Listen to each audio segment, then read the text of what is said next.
Dashuria e pafund, si mund të dua dhe të mos më fal veten për një mungesë të imagjinuar. Në psikologjinë e thellë të ekzistencës njerëzore, pak fraza janë aq paradoksale sa kjo: e desha për te vdekjes, ashtu dashurova, edhe prapë si ja fala dot vetes si se desha pak më shumë. Kjo nuk është thjesht një ankim, është një dëshmi për absurditetin e dashurisë, ku intensiteti i dhimbjes nuk matet me sasinë e dhurimit, por me thellësinë e mungesës që lë pas. Dashuria si kthjellim, kur vdekja bëhet kufi i paplodh. Dashuria për te vdekjes nuk është metaforë, është një mënyrë për të mbijetuar. Psikologjia e humbjes tregon se dashuria ndaj një njeriu të vdekur shpesh bëhet më e fortë pas vdekjes, jo për shkak të pranisë, por për shkak të mungesës. Freudi do ta quante këtë melankolin në vend të mbretërimit një refuzim të pavetdijshëm për të liruar objektin e dashurisë. Por në këtë rast, njeriu nuk është i varur nga i vdekuri, ai është i varur nga vetë pafundësia e dashurisë së tij. Këtu qëndron paradoksi: sa më shumë të duash, aq më shumë e kupton se mund të kishe dashur më shumë. Si një horizont që largohet sa më afër që i afrohesh, dashuria kthehet në një detyrë të pashlyeshme. 2. Vetdënimi i dashurisë. Pse nuk bëra më shumë? Si fajsimi i vetes shndërrohet në zjarr të përhershëm. Në terapinë e të brendshmes, fjala duhet është një krim i padukshëm. Ajo që njeriu e quan si ja fala vetes është, në thelb, një marrëveshje me fantazmën e përsosmërisë. Psikologu Carl Rogers do të thoshte se ky konflikt lind kur huni vërtet me të meta dhe kufi, përplaset me hunin ideal që beson se mund ta kishte shpëtuar të dashurin me dashuri.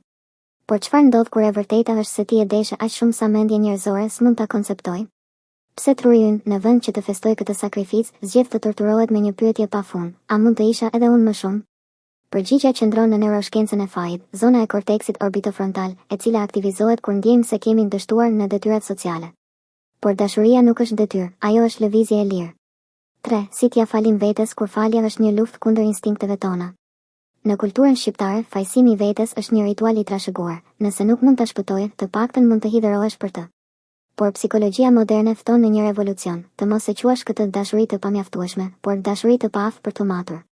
Kristin Neff, pionere e vetdijes së vetë shoqërimit, thotë se vetë fajsimi është një mekanizëm mbrojtjeje. Nëse e ndëshkoj veten tani, nuk do të bëhemi pa përgatitur kur të ndodh përsëri.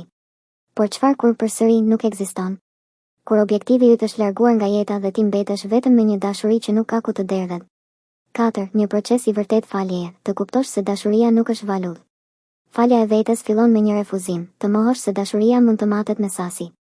Nëse e ke thënë të dua 1 herë apo 1 milion herë, nëse ke qarë një pikë lot apo një oqean, dashuria nuk është transaksion.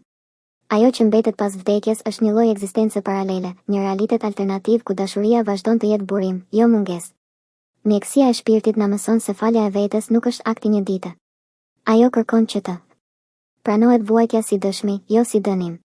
Rishkruhet narrativa, e desha aq shumë sa munda, dhe kjo është mjaftueshme. Jepet leja për të qenë njeri, jo superhero.